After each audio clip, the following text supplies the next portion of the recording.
Tenha fortaleza e ânimo para resistir a todos os embates e tempestades do caminho. Não se iluda, mesmo a estrada do bem está cheia de tropeços e dificuldades. Continue, porém. Não dê ouvidos às pedras colocadas pela inveja, pelo ciúme, pela intriga. Marche de cabeça erguida, confiante, e vencerá todos os obstáculos da caminhada. E se for ferido, lembre-se de que as cicatrizes serão luzes que marcarão a sua vitória. Meus amigos, muito boa noite, sejam muito bem-vindos. Nosso programa do Evangelho, a Hora do Evangelho.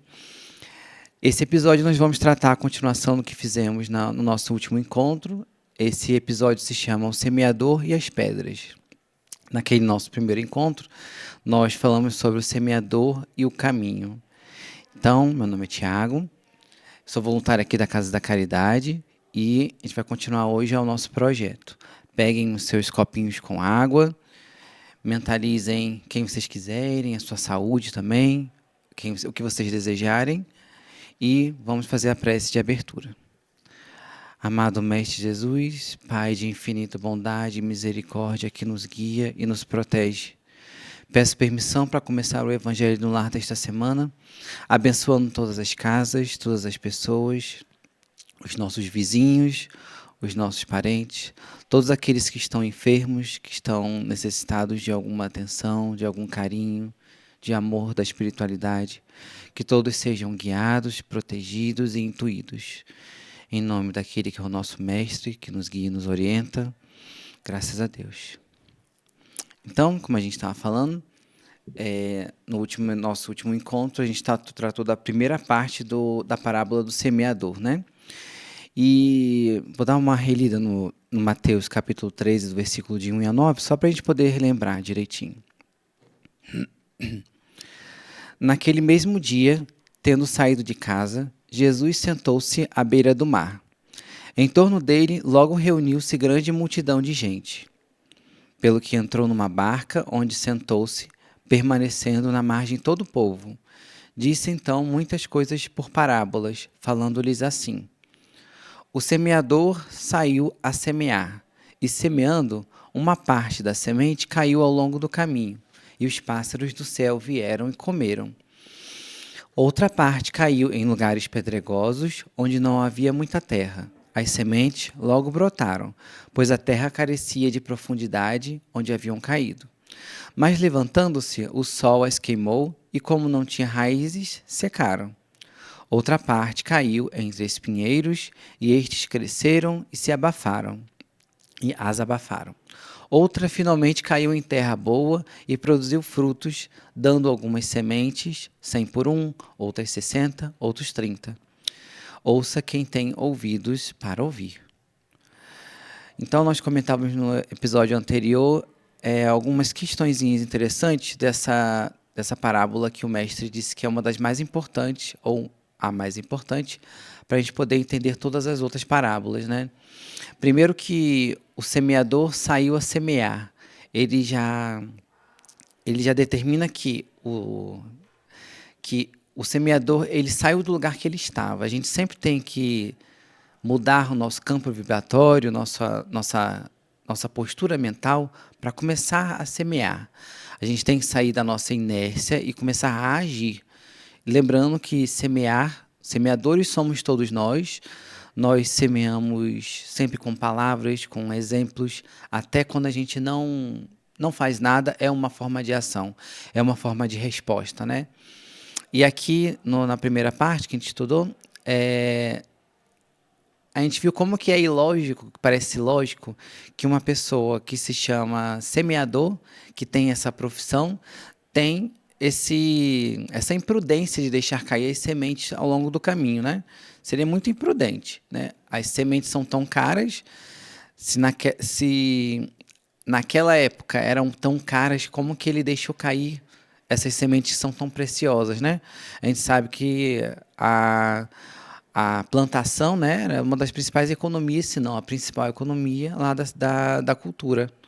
Então, elas são valiosas, ele deixou cair por imprudência, embora ele seja um profissional nessa área. É interessante a gente ter esses pontos para poder avaliar qual é a metáfora, né? O que que Jesus quer passar com isso? O que a gente estudou nosso último evangelho é que é uma metáfora para a espiritualidade isso. A gente sabe qual é a nossa missão, a gente veio executá-la, mas mesmo assim a gente não faz de modo adequado. A gente não pode dizer que a gente não tem instrução, mas hoje em dia com internet, com todos os livros que a gente tem, né? Não só da doutrina, mas tudo que informa sobre caridade, sobre amor ao próximo, a gente não pode dizer que não sabe o que veio fazer aqui.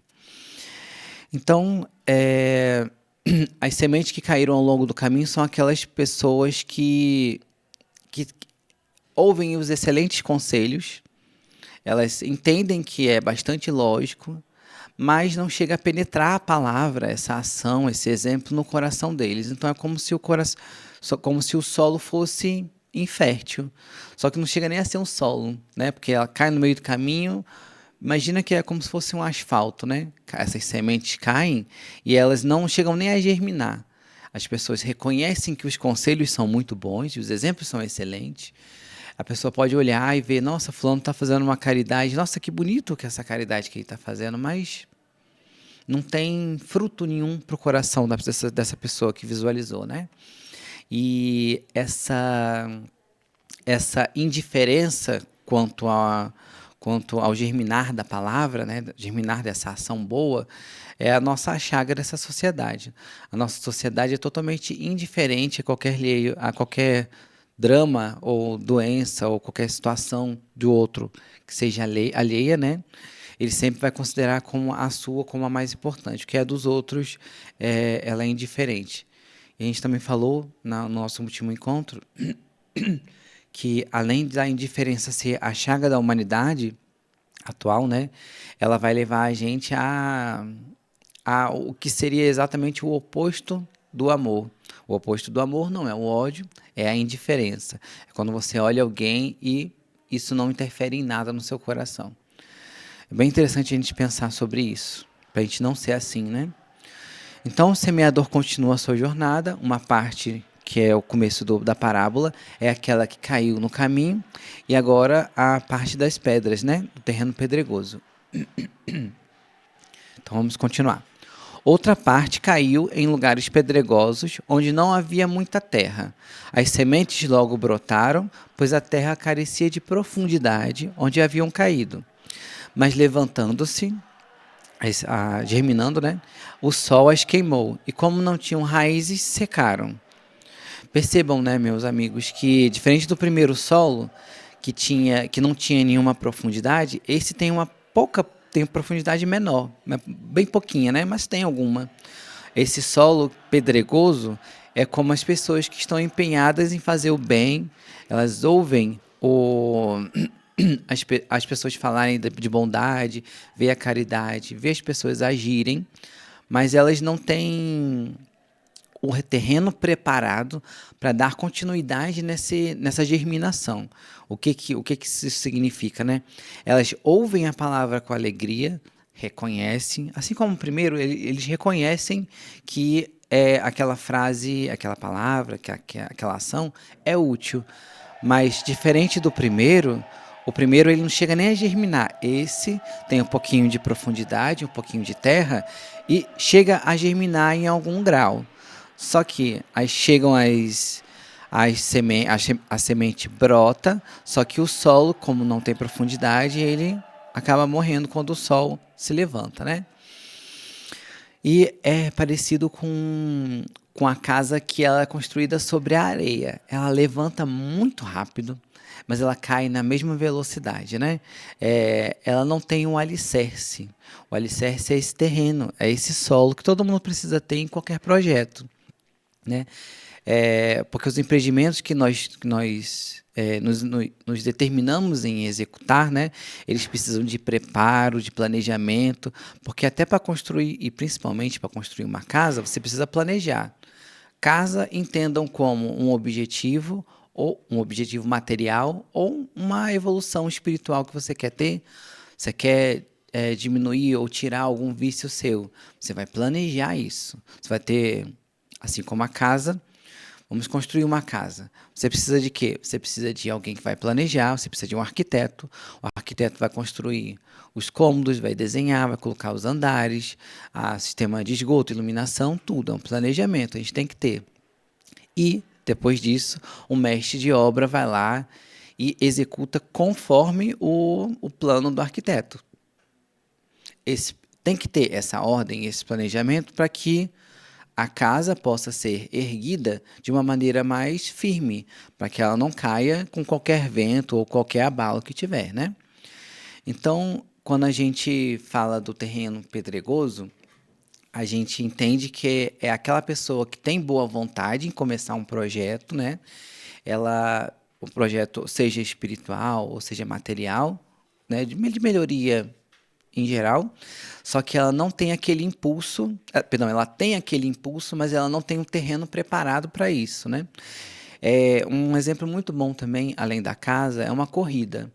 Quando você imagina que você tem uma corrida de uns 10 quilômetros para você fazer, você tem um preparo prévio, né?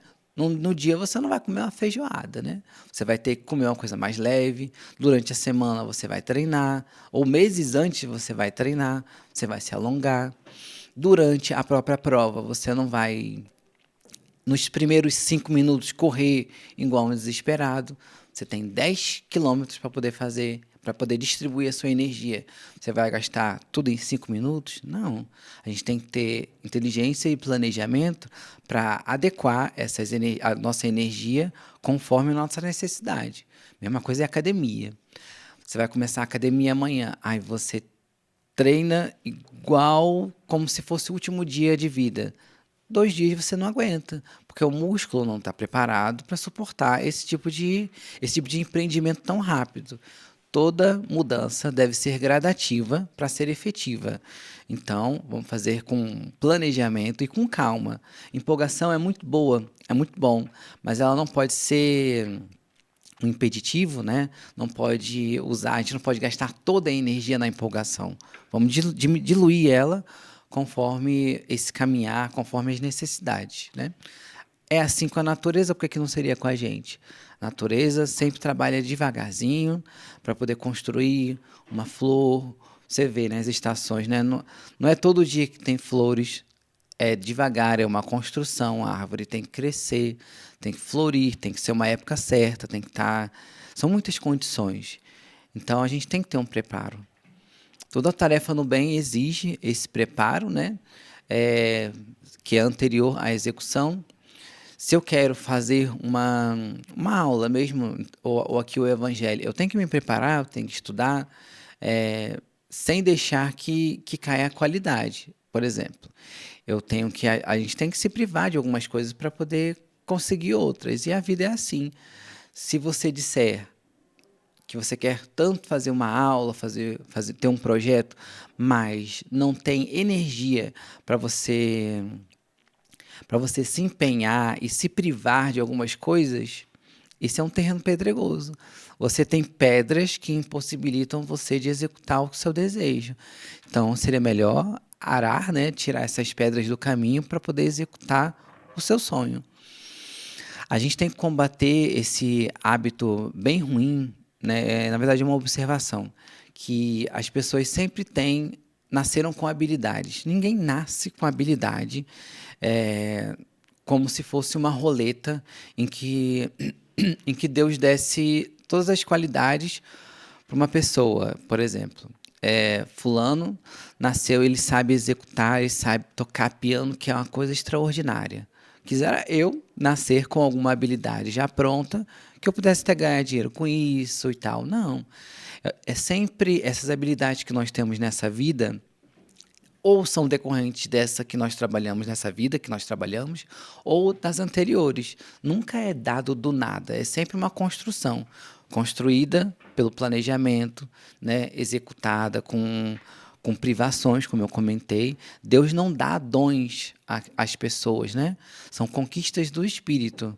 Assim como a gente tem que ter, assim como o mestre de obras, ele tem que ter a disciplina para poder se ater ao planejamento do arquiteto, a gente também tem que ter uma disciplina para poder construir os nossos sonhos, né? A gente sempre tem que lembrar disso. Para a gente se aprimorar, a gente tem que se privar de algumas coisas.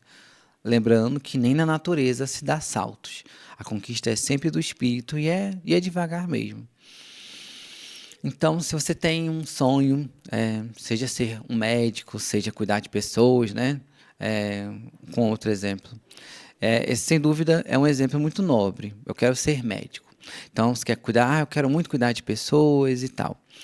Você está preparado para você privar os seus dias de, de diversão e tal, em prol de construir esse sonho? Porque se você não tiver, as pedras da preguiça, da indisciplina, elas vão retirar a semente antes de cair, né? Elas não vão deixar a semente brotar. Essas pedras são pedras que impossibilitam a gente de executar os nossos sonhos, nossos desejos em geral. A gente sempre vai falar. Aquela pessoa que é preguiçosa, que tem aquela pedra da preguiça, né?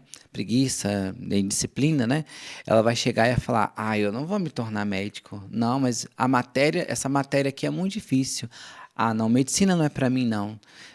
Isso dá muito trabalho, então não vale a pena, não. Então, seu sonho é menor do que a pedra. A pedra é maior que impossibilitou você de executar o seu sonho, né? Há um conceito na psicologia que eu gosto muito do Julian Holter, que ele fala lá nos anos 60, de um termo que se chama, na psicologia, de locus de controle externo. É um nome meio complicado, mas certamente ou você viu alguém fazer isso, ou você age desse jeito. Olha que interessante. Sabe aquela pessoa que sempre coloca a culpa em outra, externamente, que nunca a culpa é dela? Esse locus de controle está sempre externo. O culpado é sempre a outra pessoa. Ela nunca é responsável pela má ação que ela fez. Sempre é o outro, sempre é o azar, sempre é as circunstâncias, são as pessoas. Até Deus entra nessa história. Então, o fracasso nunca é culpa dele, é culpa do outro. Há uma transferência de culpa, de responsabilidade, né, para outra pessoa ou outra coisa que não seja ele.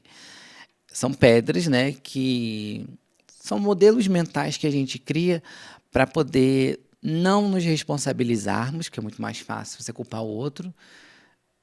Uma observação: prestem atenção se vocês fazem isso diariamente, né? Às vezes é tão automático que esse modelo mental é tão comum que a gente nem percebe que está agindo dessa forma, né? A gente tem que reconhecer essas nossas sombras para que nós possamos entendê-las e levar luz a elas. Levar luz quer dizer a gente ter ciência que elas existem. Sabendo que elas existem, aí a gente consegue tratar ela melhor, né? Então, as pedras são essas crenças limitantes que a gente mesmo criou, são as desculpas que nós alimentamos, são a indisciplina, a preguiça, a falta de fé, que é bastante comum, né, nesses casos.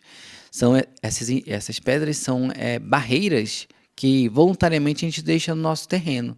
São entulhos que impedem a gente de germinar os nossos sonhos, os nossos desejos. Emmanuel fala no livro Caminho, Verdade e Vida, que é um livro muito bom. Ele cita essa parábola do semeador, nos informando que as pedras simbolizam firmeza, rigidez, os obstáculos, né? Rigidez nos obstáculos. A gente enfrenta obstáculo a qualquer momento. Isso aí é inerente do ser humano. Aquele que quer evoluir vai necessariamente passar por muitas provas e muitos obstáculos. São pedras no caminho que a gente tem que aprender a retirar, né? Não tem caminho fácil para ninguém. Isso é uma regra geral. Então, tudo convida o homem ao trabalho e ao aperfeiçoamento, né? Rumo à iluminação. Essas pedras, como a gente falou lá no início do texto, né? Elas parecem ser impeditivas, mas elas não são impeditivas, né? A gente tem pedras para que a gente possa ativamente retirá-las e assim dosar se será que o meu sonho é mais forte do que as pedras? Porque se for, as pedras são irrelevantes. A gente elimina elas no caminho. Mas se as pedras forem maiores do que os nossos sonhos, sem dúvida, nenhum sonho vai conseguir germinar. Então, meus amigos, eu desejo firmemente que vocês construam a casa interior, em um ambiente de um terreno mais rígido. É um terreno rígido, com uma base forte, com planejamento eficiente, né? Que não basta a gente ter boa vontade para começar os projetos. Não basta ter uma boa vontade para ser boas pessoas. A gente precisa agir no bem, planejar, evitar a superficialidade, esse terreno menos fértil, né, com pouca terra, afastar a indisciplina, as crenças limitantes, a desculpa externa no outro, esse locus que a gente falou, locus externo. Quando nós trabalhamos no bem, trabalhamos sempre por nós mesmos em primeiro lugar. Quando a gente está bem, é que a gente consegue ajudar o próximo, fazer com que essa semente consiga frutificar e germinar e frutificar, né?